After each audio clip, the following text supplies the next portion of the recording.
kita bersatu dalam doa.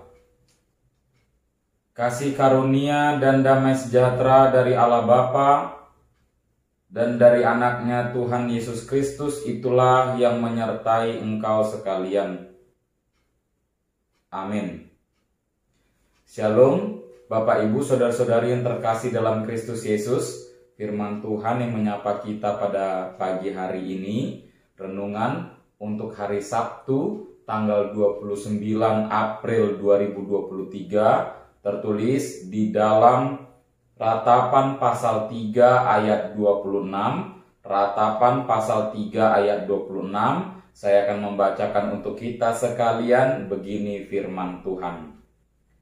Adalah baik menanti dengan diam pertolongan Tuhan. Adalah baik menanti dengan diam pertolongan Tuhan. Demikian firman Tuhan.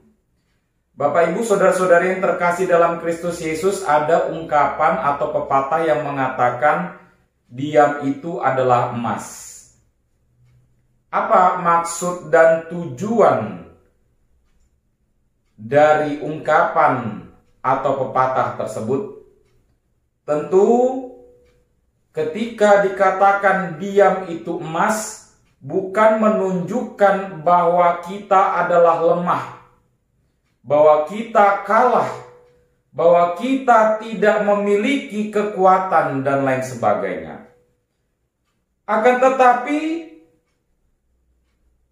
ada saatnya kita bersuara, ada saatnya kita untuk berdiam, untuk mendengarkan. Diam itu adalah emas. Ketika situasi sedang kacau, maka memilih sikap untuk berdiam diri itu sungguh sangat kita perlukan, agar kita boleh melihat, kita boleh merasakan, kita boleh mendengar, kita boleh melihat apa dan bagaimana yang terjadi sesungguhnya. Agar kita bisa melihat kebaikan dan kebenaran. Agar kita boleh mendengarkan mana yang baik dan mana yang tidak. Bapak Ibu Saudara-saudara yang terkasih dalam Kristus Yesus, dalam hal ini terkadang diam justru bisa menimbulkan banyak kebaikan dalam kehidupan kita daripada banyak berbicara namun tidak memiliki makna. Demikian pula dengan firman Tuhan yang menyapa kita pada pagi hari ini, yang menjadi renungan untuk kita, di mana kita diingatkan agar menanti pertolongan Tuhan dengan berdiam diri. Dan di sini Yeremia hendak memberitahukan kepada kita bahwa masih ada harapan dari ratap tangis, terlebih kepada bangsa Israel ketika menghadapi pencobaan dan pembuangan ketika itu.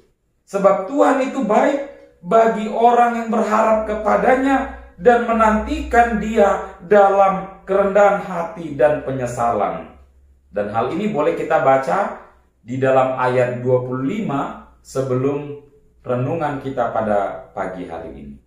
Bapak Ibu Saudara-saudara yang terkasih dalam Kristus Yesus, dengan berdiam diri akan menimbulkan atau memberikan ruang bagi kita untuk cenderung mendengarkan suara Tuhan dan meminta hikmat dari Tuhan untuk bersikap dan bertindak dengan lebih bijaksana. Dengan berdiam diri kita boleh melihat bagaimana Allah bekerja dalam kehidupan kita. Kita boleh merasakan bagaimana Allah turut campur di dalam kehidupan kita, dan kita diberikan hikmat dan kebijaksanaan untuk melakukan apa yang Tuhan kehendaki dalam kehidupan kita. Oleh sebab itu Bapak Ibu Saudara-saudara yang terkasih, tidak selamanya diam itu adalah lemah, tetapi diam itu juga adalah emas.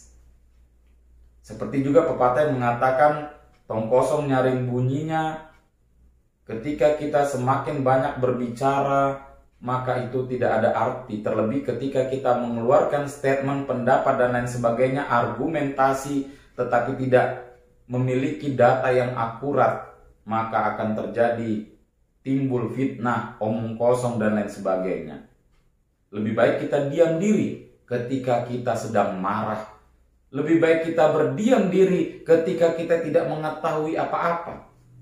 Dan lebih baik kita berdiam diri untuk mendengar, melihat, dan menyaksikan mana yang benar, mana yang baik, mana yang menjadi kehendak Tuhan di dalam kehidupan kita, agar kita tidak salah melangkah, agar kita tidak salah mengucap, agar kita tidak salah melakukan sesuatu dalam kehidupan kita.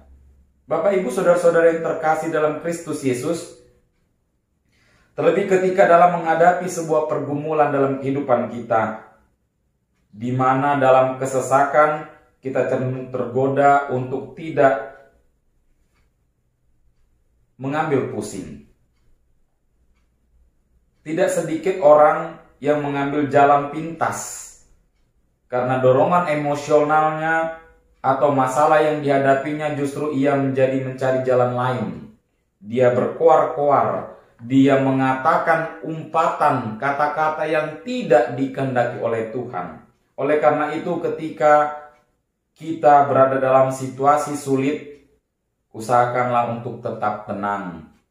Usahakanlah untuk tetap berdiam, mengambil posisi untuk saat teduh,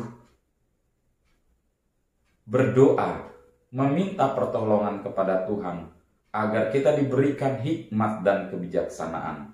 Bapak, Ibu, saudara-saudara yang terkasih, pada hal ini, hari ini kita diajak untuk boleh melihat kebaikan-kebaikan Tuhan dalam kehidupan kita.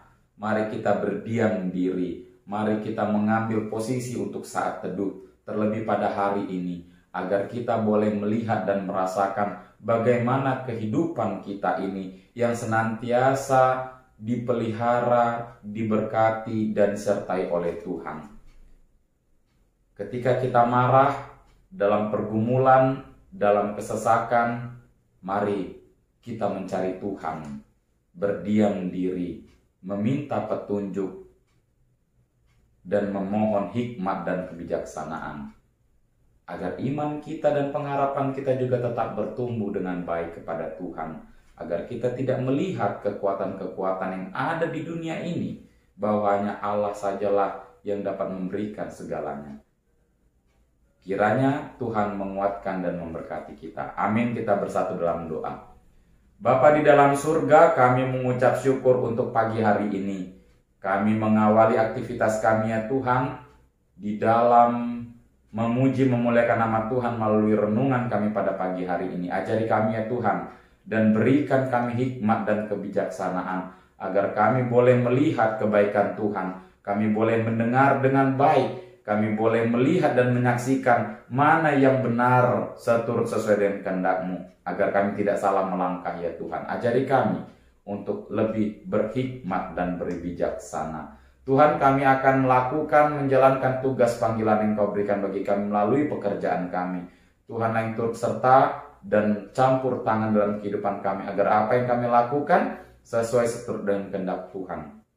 Ampuni kami dan dosa dan pelanggaran kami. Di dalam Kristus Yesus kami berdoa dan mengucap syukur. Bapa kami yang ada di surga, dikuduskanlah nama-Mu, datanglah kerajaan-Mu, jadilah kehendak-Mu di bumi seperti di surga. Berilah kami pada hari ini makanan kami yang secukupnya, dan ampunilah kami akan kesalahan kami, seperti kami juga mengampuni orang yang bersalah kepada kami. Dan janganlah membawa kami ke dalam pencobaan, tetapi lepaskanlah kami daripada yang jahat. Karena Engkau yang mempunyai kerajaan dan kuasa dan kemuliaan sampai selama-lamanya. Amin. Anugerah dari Tuhan kita Yesus Kristus, damai sejahtera dari Allah Bapa dan persekutuan Roh Kudus, itulah yang menyertai engkau sekalian. Amin.